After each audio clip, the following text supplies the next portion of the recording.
Hello everyone, welcome to another interesting and informative session of the Analyst brought to you by Vajiram and Ravi. In today's session, we will discuss 7 important articles as featured in the Hindu and Indian Express for your comprehensive understanding of the current affairs explained to you in the easiest language possible. The topics are as follows. From your analysis section, in the first topic, we are going to analyze the impact of the withdrawal of USA from World Health Organization and Paris Climate Agreement not only on global scale but also on our country.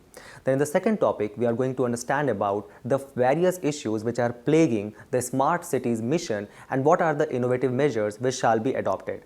Then from your simplified section, we'll be taking up 5 news where we'll not only try to simplify the news for you but also provide the much important value addition and practice question keeping in mind the approaching prelims 2025. So stay tuned. The US newly elected 47th President Donald Trump has recently signed an executive order to withdraw from the World Health Organization and Paris Climate Agreement on his very first day in the office. And the recent impact of the United States action on India's interest forms an important component of your GS2 paper under the theme of Policies of Developed Nation and its impact on our country's interest. So let's first start by understanding about the World Health Organization in the context of your approaching prelims examination. Well, World Health Organization is one of the 15 specialized agencies of the United Nations. Specialized agencies such as, for example, your Food and Agriculture Organization, International Labour Organization, International Fund for Agriculture Development. You guys can recall about, let's say, for example, IMF, or the very important for your exam, the UNESCO. Just like that, how all these organizations work for a specialized function, there is a specialized function which is being dealt by the World Health Organization as it is responsible for achieving the highest possible level of health for the people worldwide. Health, as defined by the World Health Organization, is not merely limited to the treatment of disease and mortality, rather about the complete physical, mental, as well as social well-being of an individual. Keep this in mind that this organization was created on 7th of April 1948, the very same day which we celebrate as the World Health Day as well. It is headquartered at Geneva, Switzerland, where it performs various kind of functions, such as, for example, the research on the treatment of disease, development of new vaccines, to control various kind of epidemic and endemic diseases. Epidemic, such as, for example, your Ebola. Endemic diseases, such as, for example, your tuberculosis, malaria, etc. It also aims to promote international standard for various kind of biological products, and with the accumulation of all these functions, it aspires to achieve the Sustainable Development Goal 3, that is healthy lives for all. Now, which is the body which actually governs over all of these functions which are being performed? That executive body is your World Health Assembly. That is basically the world's highest health policy setting body consisting of 194 member states. Remember that this is the body which actually elects the Director General, whose normal term is around 5 years. Why I'm saying normal terms? Because currently the Director General of World Health Assembly was appointed back in year 2017. So it has already been 7 years, right? Then obviously how this World Health Assembly functions? It actually meets annually, where it decides upon the various kind of policy framework through passing various kind of resolutions. Such as, for example, back in the year 1988, there was a resolution passed for the eradication of polio, and that was again reaffirmed in the year of 2011. So when we have understood the functioning of World Health Organization through the World Health Assembly, let's try to assess the India World Health Organization partnerships over the course of year. The current cooperation strategy which was devised for keeping the specific interest of India in mind, such as, for example, the high burden of tuberculosis which we have, the high amount of neglected tropical disease which we are facing, the issue of stunting, wasting, etc. There is the WHO India country cooperation strategy from 2019 to 23. The government has also launched National One Health Mission for Pandemic Preparedness, keeping in mind the pandemic which took place recently. Then, following the success of our Chandrayaan 3, which landed on the south pole of the moon, making our country the first country in the world to do so, the Ministry of Health Affairs launched the first in the world challenge for biomedical research in collaboration with World Health Organization. Then there was creation of World Health Organization Global Center for Traditional Medicine in Gujarat. Can anyone in the comment box tell me the place where it has been created in Gujarat? Then the government has launched new global initiative on digital health at G20, as well as National Digital Health Blueprint under your Ayushman Bharat Yojana. The government has also launched Adverse Drug Reaction Monitoring System (ADRMS) and the National Action Plan for Control of Malaria from 2017 to 22, as well as for the control of HIV/AIDS. So these are the various programs where the government of India is actually working in collaboration with World Health Organization.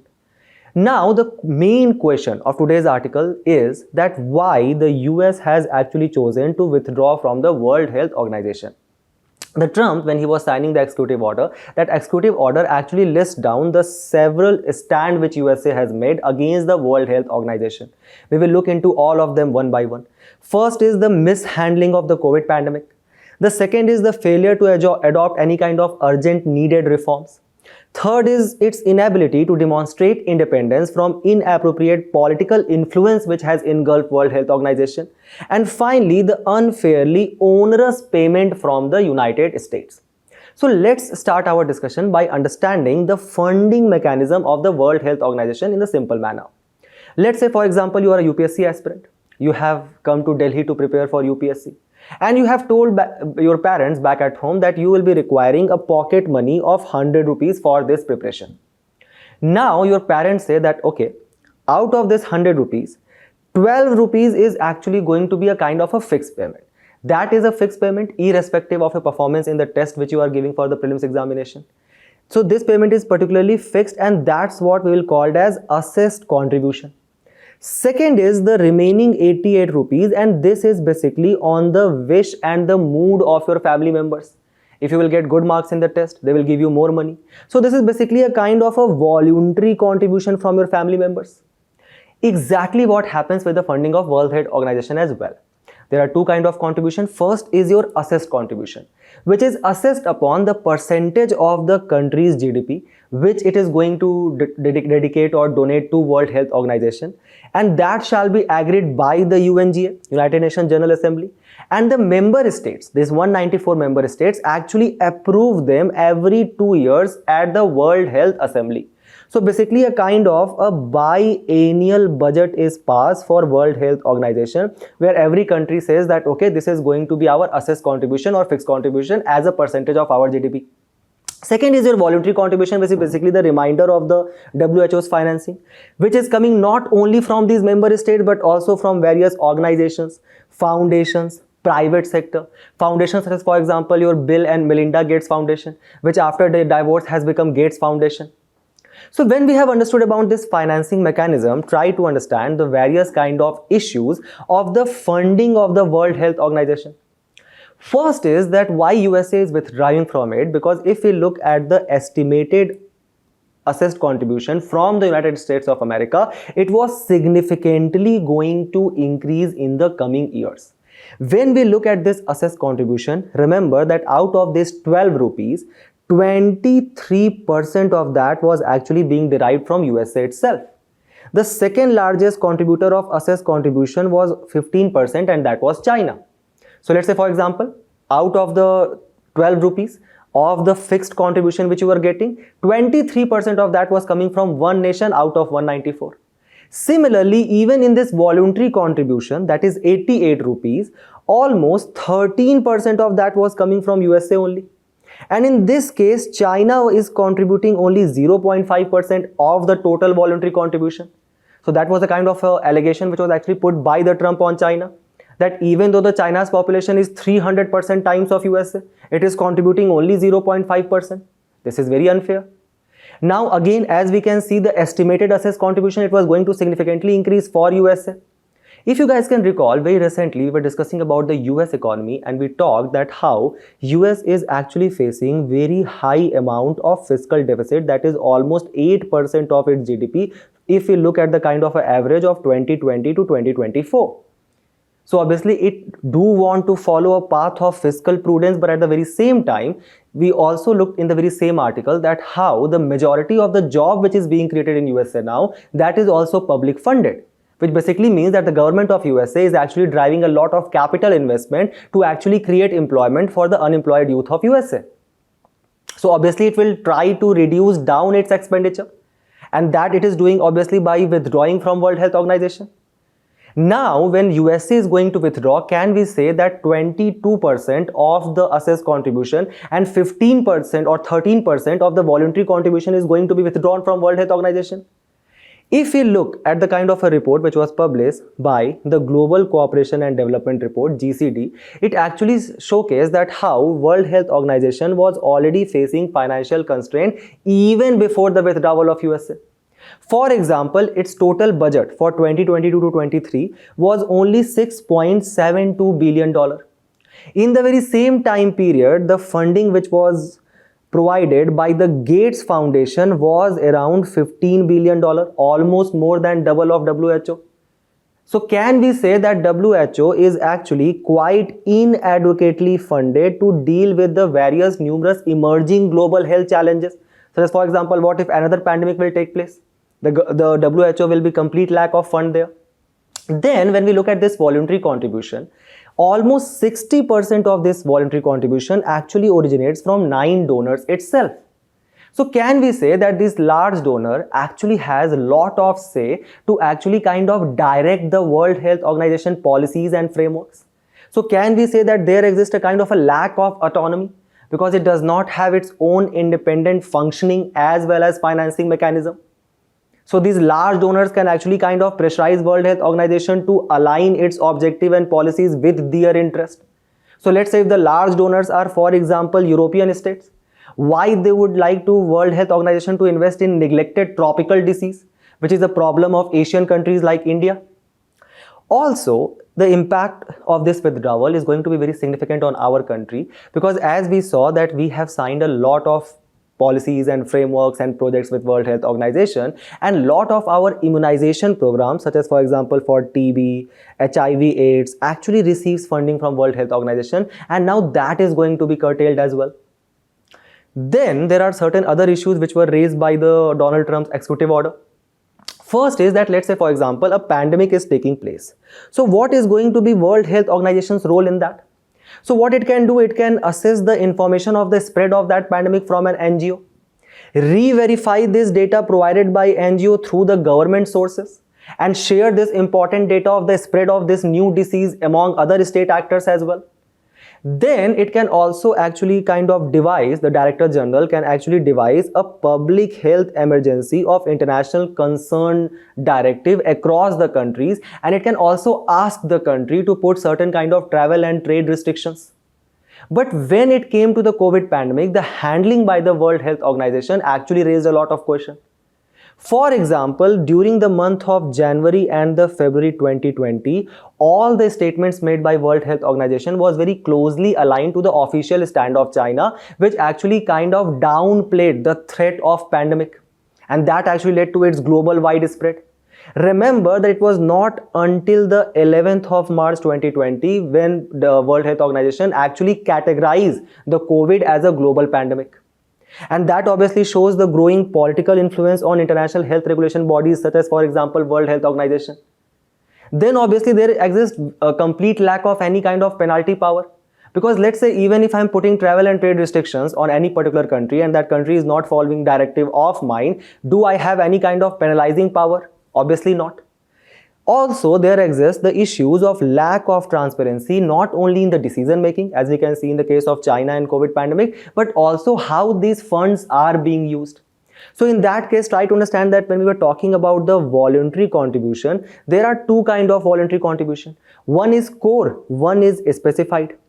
In this core voluntary contribution, it is complete prerogative or discretion of the World Health Organization that how it would like to actually use this voluntary funding. For which purposes? That actually constitutes almost 4% of your voluntary contribution. So this 4% of funding can be utilized by World Health Organization in any case, in any way possible. Then in this specified, there is actually a kind of a specified allotment to a particular disease in a particular geographical location. So for example, if there is a spread of Ebola disease taking place in the West Africa, so a certain amount of voluntary contribution will be allotted to that. But how much? Who will decide that? There is complete lack of an oversight or regulating body. That is why there are certain steps which shall be taken. One is a very good step which has actually been taken by World Health Assembly recently, where it has said that by the year of 2030, it is actually going to ensure that 50% of the funding is actually coming from the assessed contribution and not voluntary contribution. So that will increase its kind of autonomy. Second is to strengthening the public health emergency of international concern declaration process. Third is to improve the governance structure by creating a kind of a international oversight and advisory committee which looks upon the various functioning and the funding of the World Health Organization. And this funding shall be actually aligned with the kind of the performance of World Health Organization as well. Fourth, what we can do that under the International Health Regulation framework of 2005, there is a kind of an obligation on states like India to actually tell them about what is happening in the health sector of our country. But when it comes to World Health Organization, can it review this disclosure by the country? That was voluntary till now. We can actually make it mandatory for the World Health Organization to actually look into the country's health sector, the various regulations and framework. The next is that obviously the US has withdrawn from the Paris Climate Agreement. So first of all, let's try to understand that is this climate change and global warming is a hoax as claimed by various capitalist countries, or is it actually a serious threat? If you look at the Intergovernmental Panel on Climate Change 6th assessment report released in 2021, it actually showcased that how the world is going to breach the Paris Agreement target within the next 2 decades. What is the Paris Agreement target? So when the COP took place in Paris in the year 2015, there was a target which was said that if we want to maintain the sustainable ecosystem in the world, we will have to limit down the increase of the temperature below 2 degrees Celsius by the year of 2100 or 21st century. And for that target, there were various kind of intended nationally determined contribution by various countries that we are going to reduce our greenhouse gas emission or total carbon emission by this much percentage by this year. For example, under Panchamrit target, the government of India has said that we are going to become carbon neutral by which year? By year 2070. So the IPCC report said that the world, if we are going to continue with the current level of emission, we will breach the Paris Agreement target of controlling the temperature below 2.2 degrees Celsius of the industrial level within the next 2 decades. And the temperature is actually going to rise by 3.1 degrees Celsius by the end of 21st century. And this global mean sea level is actually going to rise 1.3 meters. So you could have used all of this data in your one of the mains question this year as well. And this, even in the most ambitious emission pathway, if we follow, the kind of temperature rise which has taken place from the pre-industrial level, that is going to overshoot to 1.6 degrees Celsius. And under the existing emission projections which the countries are following, we are on track of global average temperature rise of at least 2.7 degrees Celsius by 2100. So indeed, the global warming is real. It is going to put a lot of pressure, right, on the various ecosystem. So for example, if the sea surface temperature will keep on increasing, the sea level will rise, the water will expand, and because of that it can actually have a kind of a threat on the coastal communities on our country, considering we have 7,516 kilometer long coastline. So in that case, various countries took what? They took nationally determined contribution target. So for example, for our country, we took INDC as that we are going to reduce down the emission intensity up to GDP 33 to 35% below 2005 level by 2030. And we are going to have our power capacity to be 40% non-fossil fuel based. Under Panchamrit target, now we have said that 50% of our total installed capacity is going to be completely renewable energy. Similarly, US said that it is going to have an absolute emission reduction, keep it down to 26 to 28% below the 2005 level by the year of 2025 itself. But if we look at the data related to United States of America published in today's newspaper, it says that it is the second largest emitter of greenhouse gas. Can anyone tell me which is the first country and the third country in this list?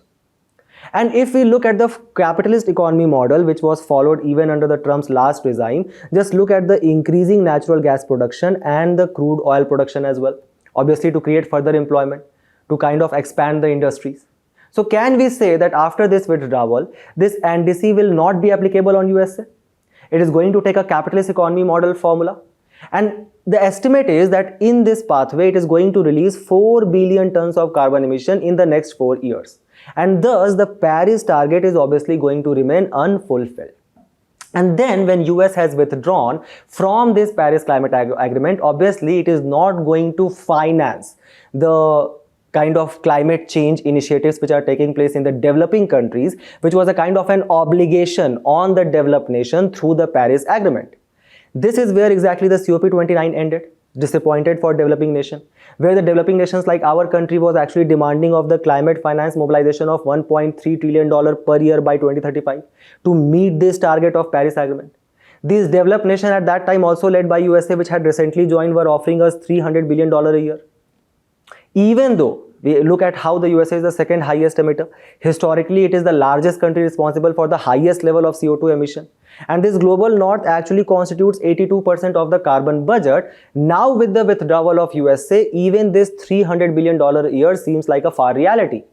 And that is significantly going to be the countries who are benefiting most from such climate funds, including our country as well. And thus it is going to hamper the various kind of climate resilient infrastructure which we are creating and the various steps which we are taking, including the target of Panchamrit.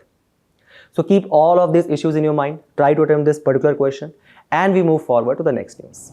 The article highlights the issues which are plaguing the Smart Cities mission, which was actually launched in the year 2015 to tackle the growing challenges posed by the rampant urbanization, which forms an important component of your GS1 paper under the theme of urbanization and challenges, as well as GS2 paper under the theme of various government policies and interventions.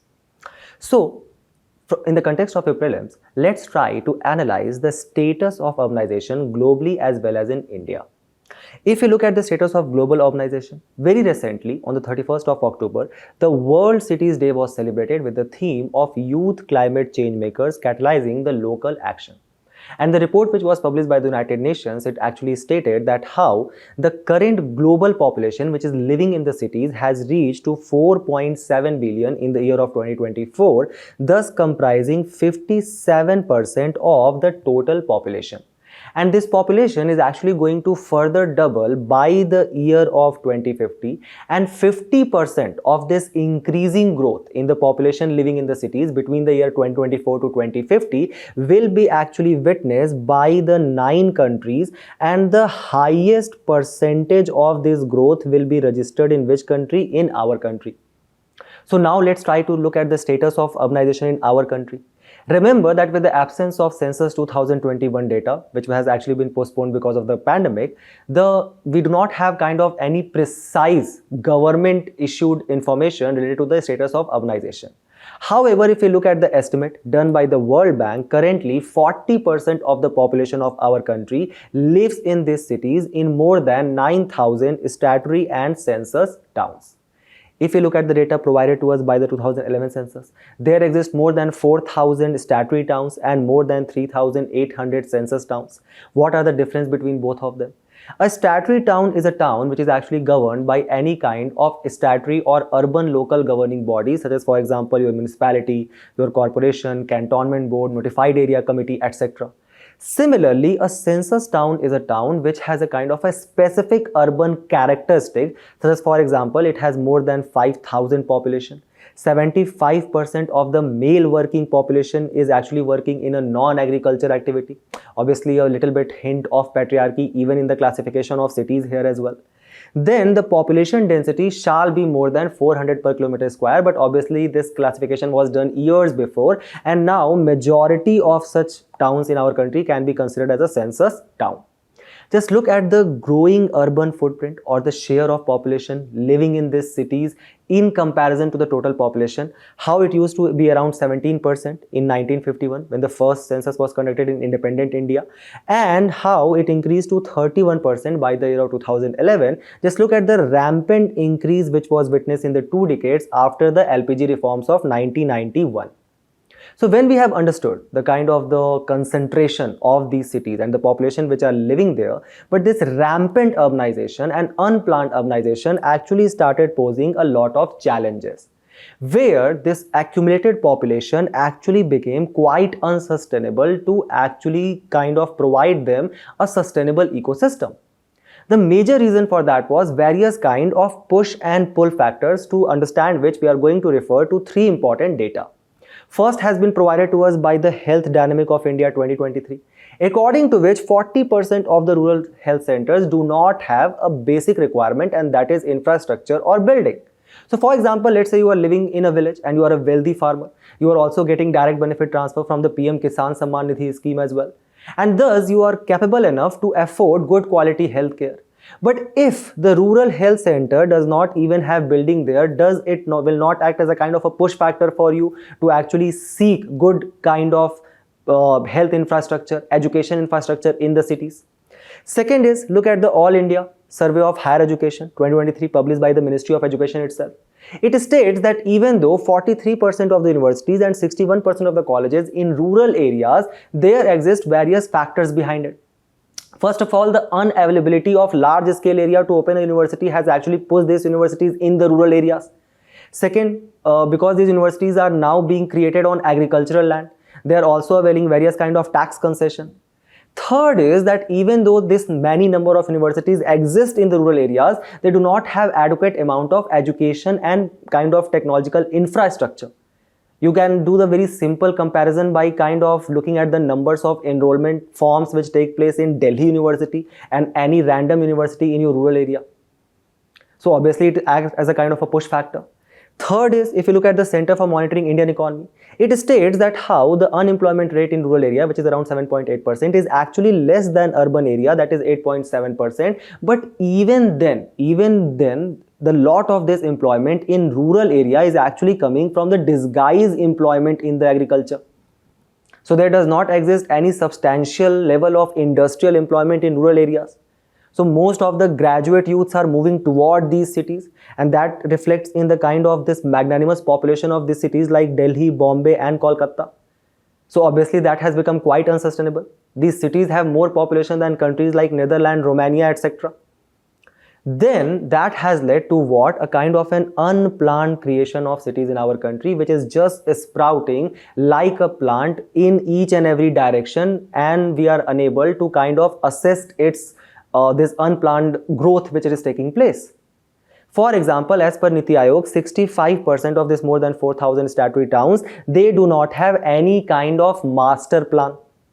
And even if the master plan exists, so for example, let's say you are creating a house without any architecture plan, and even if the architecture plan do exist, it is actually based upon archaic laws and outdated models.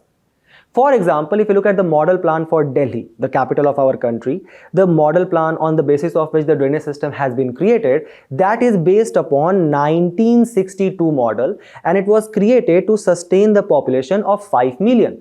Currently, the population of Delhi is only 7 times more than that.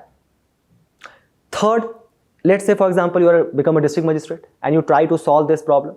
You say that, okay, this ghettoization which has taken place, or the proliferation of slums which has taken place, where, or if you look at the kind of the urban population which our country has, 49% of that population is actually living in these ghettos or slums, which does not have any basic amenities and all, very poor status of sanitation. So you say that, okay, I'm going to solve this problem by providing them a kind of a community living. Let's say you are going to create apartment, and for that purpose you want to acquire this area of these jhuggis and slum. You will face the issue of web of bylaws and development regulation. For example, the first step is what? To acquire the property. But what if these people does not have legal document to actually, kind of provide the proof of residence? Then there can be various challenges related to Article 300A, which provides right to property as a legal right. Can any one of you, keeping prelims in mind, tell me that from which particular constitutional amendment act the right to property was removed from fundamental right? Any one of you? At the same time, there can be various web of bylaws as well, such as for example the Model Building Code of 2016. And this unsustainable population which we have accumulated in the cities, that is doing what? Obviously they are using a lot of vehicle. For example, to go to the offices, to go for work, for the various household chores, or for the daily commutation. And for that purpose, they are releasing what? A lot of vehicular pollution and greenhouse gases, thus creating the urban heat island effect as well. The air quality indexes are dipping. Just look at the AQI of Delhi or Mumbai, for example. As well as it is creating urban heat island, where the temperature in these particular cities, based upon concrete, complete lack of blue and green spaces, it is becoming unbearable to actually live for various people. So all of these issues, taking care of that, the cognizance of that, the concept of a smart city actually started getting a lot of traction, specifically from the year of 2009 onwards, based upon the models of these high-tech cities which started developing because of the technological boom. And these cities were providing what? The various kind of basic amenities, thus acting as a kind of a smart city. Remember that there does not exist any kind of an official definition for a smart city, even under the smart cities mission. The basic idea is that smart city is a city which provides the basic amenities such as, for example, sanitation, water supply, electricity, affordable housing, safety to the citizen, a good infrastructure for education, health, entertainment. The mobility is actually quite smooth without any traffic. Then there is your smart environment, so there is a very less pollution. There exists green building or high performance building, as we were reading recently. It also acts as a kind of a smart economy by providing various kind of innovative employment opportunities. And all of this is actually supplemented by the IT connectivity and the robust e-governance system. And keeping this idea in line, the government launched a Smart Cities Mission in the year of 2015, which is basically a centrally sponsored scheme under which Ministry of Housing and Urban Affairs, and it is implemented by creation of a special purpose vehicle. So there is a fund which is specifically dedicated for this smart cities mission under the Companies Act of 2013. And this particular body which has been created, this executive body to govern the function of a smart city, is actually either chaired by a bureaucrat, let's say for example when you guys will become an IAS officer in the future, or for example the leader or some official of a multinational corporation. The original idea was to transform 100 cities in the next 4 or 5 mission years, 2015 to 2019, and the majority of this funding to be derived from the public-private partnership model, where it had, for example, 3 important key components. One was redevelopment, to renew the existing urban areas to improve their infrastructure and amenities, such as, for example, the Bhendi Bazaar in Bombay. Or, for example, retrofitting, upgrading the infrastructure to make them more sustainable. For example, local area development in Ahmedabad. And the greenfield projects as well, where new urban areas were going to be created with smart technologies, such as, for example, Naya Raipur or Gift City. Such as, for example, the article today highlights several kind of issues. What are these issues?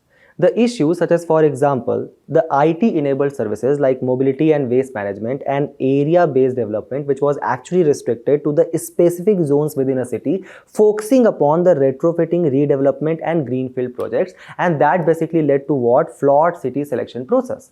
So basically you said that there is a city, and in this particular city we are going to focus upon the core area only, many of the time which only comprise only the 10% of the total city area, and you completely ignored the peripheral areas around the city, thus kind of lacking a holistic development. For example, if you look at Chandigarh, it actually ended up investing 196 crore of the funding under Smart Cities Mission only on one particular sector, I think around sector 43. Then there was obviously inadequate funding and limited public-private partnership contribution. So if you look at the McKinsey report stated that how to develop that kind of smart city infrastructure in our country, an investment of $1.2 trillion was required by the year of 2030. However, if you look at the Smart Cities Mission, the total expenditure on this has been 0.027% of the total urban infrastructure investment. So that is quite low. Then there were various issues related to the governance structure, such as, for example, the projects, they bypass the local governments created under the 74th Constitutional Amendment Act of 1992, relying instead on these special purpose vehicles which were registered under the Companies Act, and they were managed like private companies headed by these bureaucrats and MNCs. City council were excluded based on the assumption that private company like structure could deliver better results. So that actually kind of backfired. If you look at the case study of Shimla, all of these issues are evident there, such as, for example, till now only 24% of the budget which was allotted to the Smart Cities Mission has been utilized till now. And as well, at the very same time, the public-private partnership model has not even come into fruition. So what are the steps which shall be taken? First is obviously to create a transit-oriented development system to actually kind of reduce down the burden on these smart cities. So as, for example, let's say if there is a kind of an employment hub here, we can actually connect it with through the various public route channels, creating a smart and kind of very fast movement, let's say metro here, So in that particular case, people from far-flung areas can actually come for work and then go back. Then we can strengthen the urban local bodies, as the 15th Finance Commission actually directed to increase their revenue. Grant of 25,000 crore were actually provided to these urban local bodies. Then even in this smart cities mission, there shall be appointment of dedicated COs with representation of experts as well as NGOs. We can actually include MPs in the state level advisory firms, and use of their MP land funds along with this smart cities mission in collaboration can take place. Then a pan city project with sound digital infrastructure shall be taken instead of focusing only upon the core areas. And following this, we can actually adopt the global best practices model, such as for example urban afforestation under Miyawaki method, which has been adopted by Singapore. So these kind of practices can be incorporated as well. Keep this in mind, try to attempt this question, and we move forward to the next news, where we are actually going to learn about the draft data protection rule, which has been actually devised by the government of India under the Digital Personal Data Protection Act 2023. By which ministry? By the Ministry of Electronics and Information Technology, which is actually currently soliciting the feedback on the draft rules from both public disclosure and the submission of counter comments. The act actually came into the force because of the recommendation by the Justice B.N. Sri Krishna Committee. The first question which arises is that to whom this Digital Personal Data Protection Act 2023 is actually applicable. Keep this in mind that it is a kind of a legal framework which has actually been devised to protect the personal data of an individual, to actually ensure that their data is used or shared digitally only with their consent, right?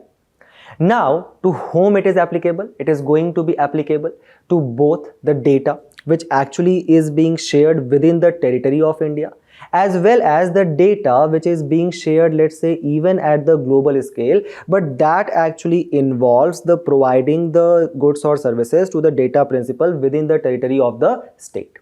Third is, what are the rights of citizen under this particular act? So there are, for example, various kind of right. The right to information is there. The right to correction and erasure is there. The right to grievance redressal is there. All of these kind of rights has been provided. Then it actually creates a kind of a data protection board of India to actually kind of regulate any kind of data misuse by various companies, let's say for example any social media company. And this data protection board of India will be appointed by whom? By the central government. And if there is an appeal against the decision of this board, it lies to which court? High Court. What are the penalties? So remember, the criminal penalties has not been included under the act, but the act actually provides hefty penalty up to more than 250 crore rupees as well on these various kind of companies. Correct? So now what it means for the consumer? Your data is going to be processed or shared by an entity only after you have provided the consent. Second, there will be safeguards, such as for example penalties to prevent the misuse of personal data. All data is categorized into three heads. One is general data, other is sensitive data, and the third is critical data. For example, the chat which you are having with any particular person on normal basis, that is general data. If you are having a kind of an intimate conversation with your loved one, that will be considered as a sensitive data. Critical data includes your any financial information of about how many money you have in the bank, right? For example, it does not apply on me because I have zero. Then the government and the regulatory role, what the government will do, it will have the power to obtain any users non-personal data from the company. Non-personal data such as for example how many kilometers you have walked as per your app, whether you are taking the care of your health or not. The bill mandates that all financial and critical data has to be stored where? In our country. And sensitive data will also be stored in India, but it can be processed outside with the consent. And this is the data localization rule. What companies will have to do? The social media firms to formulate a voluntary verification process. They can share data without consent. If they do that, it will entail a fine of 15 crore or 4% of the global turnover. Now try to understand some important key terms to actually understand the things which we are going to discuss. First is, what is data principal? The person to whom the data in consideration belong. If let's say that is me, I am the data principal. Then there is a data processor. This can be a person, state, company or any other entity which process data on behalf of someone. It can be the very same company itself. And this company, this person, state, company or any other judicial entity which control the various aspects related to the data storage and defines can be called as data fiduciary. So for example, if WhatsApp is kind of storing your conversation, your images which you are sharing with your loved ones, all of that, WhatsApp in this particular case is going to be data fiduciary. If it is going to appoint a company on behalf of it to process all of this data, it will be called as data processor. And the data of which particular person is being shared, that person is data principal. What is personal data? Any data set that may contain information that can reveal the personal trait of you, that is your personal data. Any data which do not contain any personal information, instead have information on detailing the larger traits. So for example, the income group of a town, the average age of the people who are having conversation on WhatsApp, the male to female population ratio of the users of that app, all that is considered as a non-personal data. So keep all of these terms in your mind. Now we'll try to understand what is the data localization mandate. So as per the rule, it states that data localization can now even extend beyond the original scope of the legislation. So the rules has now made actually quite more stringent than the act itself. That's what it is claiming. Data localization actually refers to the measure that restrict the flow of data within a jurisdiction border, as we were discussing. So this act actually permitted the government to limit this personal data transfer. It confines such restriction to specified notified countries. The act was doing that. But in contrast, what the rule has done, that it has said that now there will be a creation of a government appointed committee to define which classes of data cannot be exported from India altogether. And now this mandate will apply to whom? To significant data fiduciaries. Who will decide whether a fiduciary is significant or not? That is up to the government. As reasoned by the government based upon what? The volume and the sensitivity of personal data they are processing. So obviously WhatsApp will have quite more, Google will have quite more in comparison to, let's say, Adani and Ambani at this stage. Major tech companies such as Meta, Google, Apple, Microsoft are expected to fall within this classification altogether. Now what is happening, that there is going to be, obviously why the government is taking this step, because the government is giving the stand that there were challenges which were being faced by the law enforcement agencies to assess the cross-border data. For example, in 2018, RBI has actually said that the payment data operators in our country will localize data within the country. Specifically, your financial, payment and insurance data, that has to be stored domestically only. But don't you think that such restrictions which are being put on these companies, it is actually going to kind of restrict their business operation, and will ultimately, all this compliance cost will increase their operational cost as well. So it will become maybe a bit unprofitable to actually do their functions in our country. Then the article suggests that it is actually taking the path of an executive overreach, because if you look at the section 36 of this Digital Personal Data Protection Act of 2023, it says that government can demand any information from data fiduciary, and data fiduciary will have to comply with that. If the government says that is this information which I am asking from you, even though it falls in that critical and sensitive category, it is going to violate, or it is in obligation of interest of India's sovereignty, integrity or national security. All of these terms are not defined. So there lies quite ambiguity. The government can ask any data at all. Then if you look at the Digital Media Ethics Code rules, it says, for example, the WhatsApp was alleging that how it is being compelled to compromise their end-to-end encryption, where the chat which you are having on WhatsApp is actually in encrypted format, so no third party can actually view that. But now the government can do, because it can ask or demand any information from data fiduciary, or disclosing any information, and this can actually give government the power of what? To enable surveillance or suppress any kind of dissent. There are various obligations which has been put on data fiduciary for that in case. So for example, security safeguards to prevent data breach, erase personal data when no longer required, create a grievance redressal system, as well as data protection impact assessment which shall be done on quarterly or annual basis. So don't you think that all of this is actually going to put a lot of burden on these companies, as well as it is going to create a kind of a surveillance system, thus violating what? Your right to privacy, an integral part of your Article 21 of the Constitution under K.S. Puttaswamy judgment, as well as your right to freedom of speech and expression under Article 19. So these are some legal challenges which are actually being surrounded with this particular act. Keep this in mind, and we move forward to the next news, where we are actually going to read about the Indus Water Treaty, which has featured in the news because a neutral expert appointed by the World Bank, it has said that the kind of prerogative to decide upon how to utilize the Kishan Ganga hydroelectric project and the Ratle hydroelectric project, that is completely going to be the onus of India. So let's first try to understand about this Indus River, a very prominent one for your prelims examination. This Indus River actually originates from your Bokarchu Glacier, that is northeast of the Mount Kailash in this Tibet region, as you guys can see here. And then it follows a kind of a northward path where it has a lot of, let's say for example, the rightward tributaries like Shyok, Nubra, etc. And then it takes a kind of a very southward turn, and then it follows and drains actually in the Arabian Sea, thus kind of traveling for 3,180 kilometers. The left bank tributaries are the Panjab tributaries, these 5 important rivers, right, on the basis of which the whole Indus River Valley civilization actually originated from majorly from the year 2750 onwards. The same rivers which were called as Sapta Sindhu in your Rig Veda. These are the major left bank tributaries, and then there are major right bank tributaries, as for example your Janskar, Ghaggar, Shyok, Hunja, Gilgit and Gomal.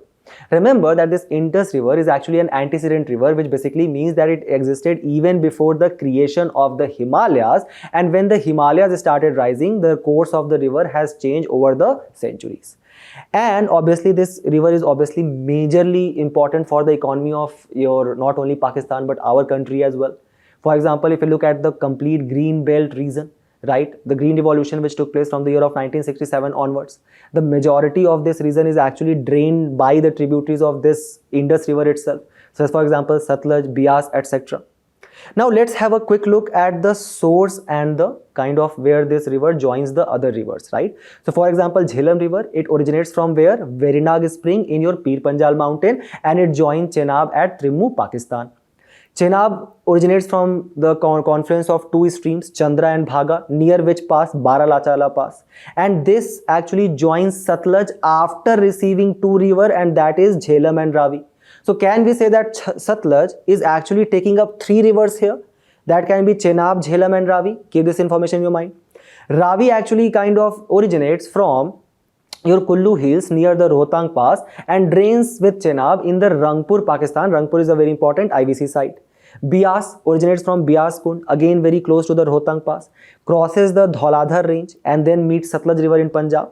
Satluj actually originates from the Mansarovar in the Rakas Lake in Tibet and joins Indus in Mithankot, Pakistan, right? So just look at the kind of this map which has been provided to you. Look at the important cities as well which are created on the banks of this river, right? Can anyone of you tell me Mohan Sudaro and Kot Diji are on the bank of which river? And we look at the provision of this treaty. So in 1960, a kind of treaty was signed between India and Pakistan, the 2 new divided nations. And the idea was that, okay, how we can share this particular river, because the river are spanning across India and Pakistan. So the treaty said that the western rivers, right, your, let's say for example, the Indus, this Jhelum and this Chenab, this will be given to Pakistan, where Pakistan can have unrestricted use barring agriculture and the domestic use by India. So can we still use the water of Indus, Chenab and Jhelum? The answer is yes. For which purposes? For agriculture and domestic use. Then 80% of this water share was actually given from this total complete Indus water river territory to Pakistan itself. The eastern rivers were given to us, the eastern rivers being your Ravi, Bias, Satluj.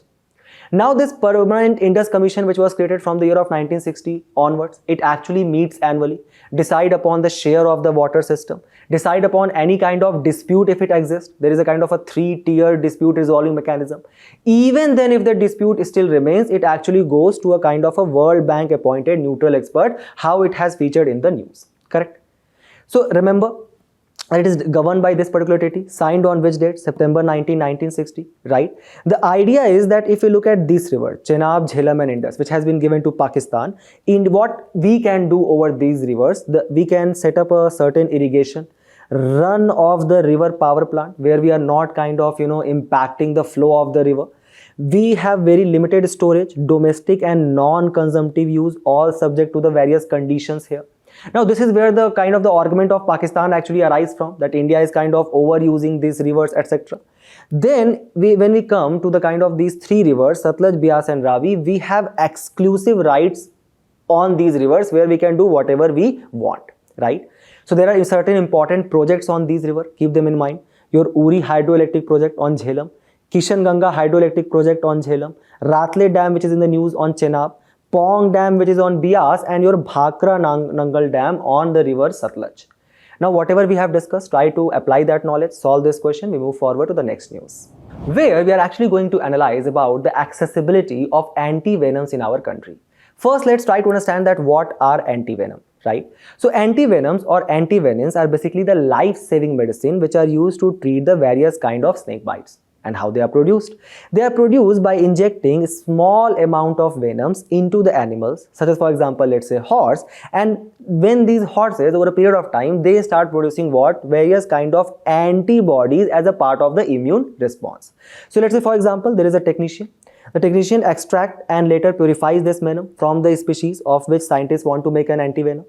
Then this will be injected as a kind of a small harmless dose of venom into a horse. The toxin in the venom will actually trigger the horse's immune system. Now, over the next year, the horse will receive several booster shots with increasing amount of venom. Eventually, the horse will produce so many antibodies that will become kind of an immune to the venom. Now, a ranch hand draws blood from the horse, a machine extracts the plasma, the part of the blood that contains the antibodies, and the rest of the blood is actually returned to the horse, and from this plasma we are creating this anti-venom, right? Remember that this venom of the snakes can have various detrimental impact on human. Obviously, we know that. Such as for example, hemotoxins, which destroy the blood cells and disrupt clotting. Neurotoxin, which can block your nerves signals and can lead you to paralyze. Cytotoxin dissolve tissue at the bite site itself. The effects are often fatal without medical intervention. So if any one of you had this hobby of catching the snakes, please drop it, right? Now let's look at the issue of snake bites in our country. How common is a snake bite in India? So India is home to remember more than 300 species of snakes, of which more than 60 are venomous, ranging from mid to high. Then there are big four. Remember the name of the big four for your prelims. That is your Indian cobra or Naja Naja, common karet, or for example your Bungarus carolus, Russell's viper, Daubia russelli, and the saw scale viper or genus Achis, which basically accounts for the most snake bite deaths. So these are called as big four. Now remember that the venom extracted from these four species are majorly used to produce the kind of polyvalent anti-venoms in our country. Then there are various other venomous snakes which we find, such as for example your king cobra. So remember, king cobra is not part of big four. Monocled cobra, banded karet, right? Your hump nose viper, several species of pit vipers as well. And all of this leads to what? Leads to 5.4 million global deaths because of snake bites. 2.8 million of snake bite cases in India itself, right? That is the world's highest. 10,000 worldwide deaths every year due to snake bites, out of which 45,000 deaths take place in our country. And for that purpose, to prevent that, we need what? Anti-venoms, but that is actually quite hard to get. Why? Even though, remember, India is the world's largest producer and consumer of anti-venoms in the world, there are several issues which actually kinds of curtail the production and the distribution of anti-venoms in our country, such as, for example, improper administration and inadequate facilities exacerbate the crisis. There are logistical issues, unequal access to care.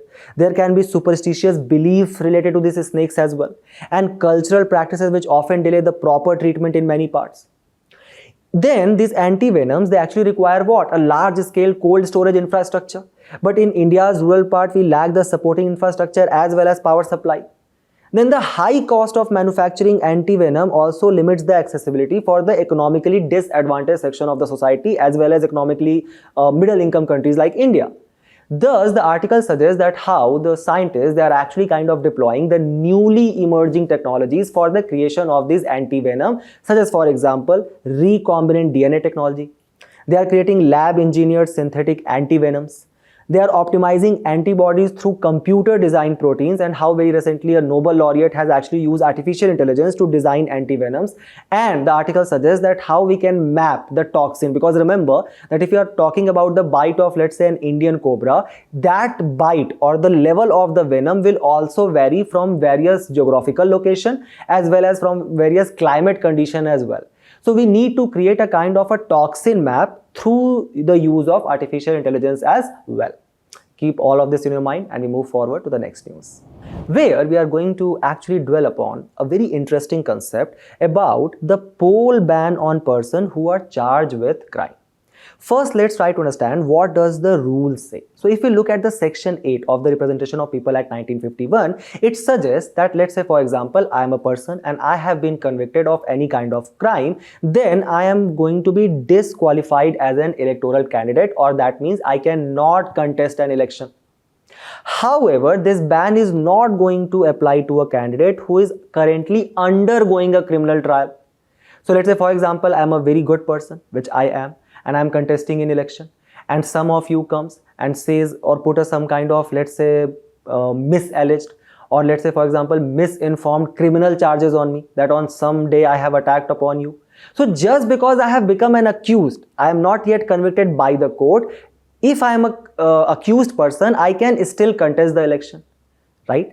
Now, let's say that can a criminal vote though? So for that purpose, we are going to look at the kind of the restrictions which has been put upon voting as well by the section 62 of the RPA 1951, where it suggests that three kind of the people cannot vote.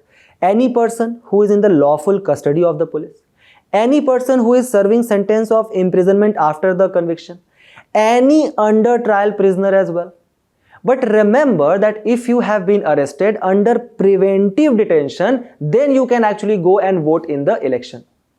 Now, when I'm saying that as an accused, I can still contest an election, that actually applies on the majority of the honest and the very good member of parliaments of our country. Such as, for example, if you look at the MPs with the criminal cases, 43% have declared criminal cases against themselves. 29% have declared serious criminal cases against them. And remember that 88% of the MPs of our country are actually coming from a very poor economic background, where their net asset are more than only 1 crore rupees. Now, what the issue which has been gone to the Supreme Court, what was the discussion? So if you look at a particular judgment by the Supreme Court in Public Interest Foundation versus Union of India, there was actually a kind of a PIL, public interest litigation, filed in the year of 2011, which actually asked to prevent individual against whom even if the criminal charges has been accused to contest election. The Supreme Court said that it is actually Parliament's prerogative to disqualify such candidate. However, it kind of created some guidelines which can be followed to kind of derail these people from the election, actually giving a lot of power to the public, the power of information, which it can use to actually select good candidates. Such as, for example, it said that election commission shall widely publicize the candidates' criminal antecedents, and the political parties shall publish entire criminal history of the candidates in local as well as national newspaper.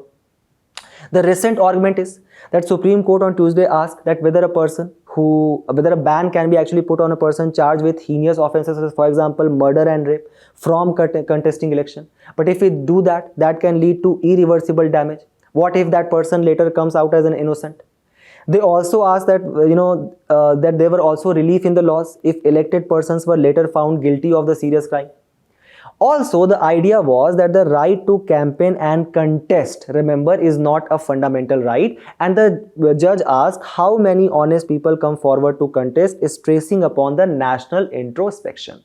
So keep this important points in your mind. Remember this important judgment and the ruling by the Supreme Court. We move forward to the last news of the day, where we are actually going to learn about a statutory body called as National Tiger Conservation Authority. The National Tiger Conservation Authority, which was a statutory body created under the amended Act of Wildlife Protection Act of 1972. It is chaired by the Minister of Environment and Forest, and it is actually regulating the Project Tiger, which was launched back in the year 1973. Under this Project Tiger, we have actually been capable enough to actually increase the population of tiger, which has reached to around now 3,925, and the average number is around 3,682. So that has been a significant increase from the previous estimate of 2018. If you look at the state with the highest tiger number, that is your Madhya Pradesh, followed by Karnataka, Uttarakhand, Maharashtra and Tamil Nadu. If you look at the state with the lowest tiger number, that is your Nagaland and Mizoram. If you look at the reserves with the highest tiger population, the reserve with the highest tiger population is Jim Corbett in Uttarakhand, Bandipur in Karnataka, Nagarhole in Karnataka as well, Bandhavgarh in MP, then there is your Dudhwa in Uttar Pradesh. The reserves which has no tigers, that is for example your Dampa Tiger Reserve, your Kamlang, Kaval in Telangana, Satkosia in Odisha and Sahyadri in Maharashtra. So remember this information. Now what is this issue of relocation of these villages under this by the NTCA under the dispute of Forest Right Act of 2006. So Forest Right Act basically provides kind of a traditional living habitat to the forest dwelling communities if they are living in that particular forest area from the past 75 years or 3 generations. But the NTCA has said that we need to relocate villages to actually create the spaces for tigers in the tiger reserves, and that shall be taken up on the basis of priority.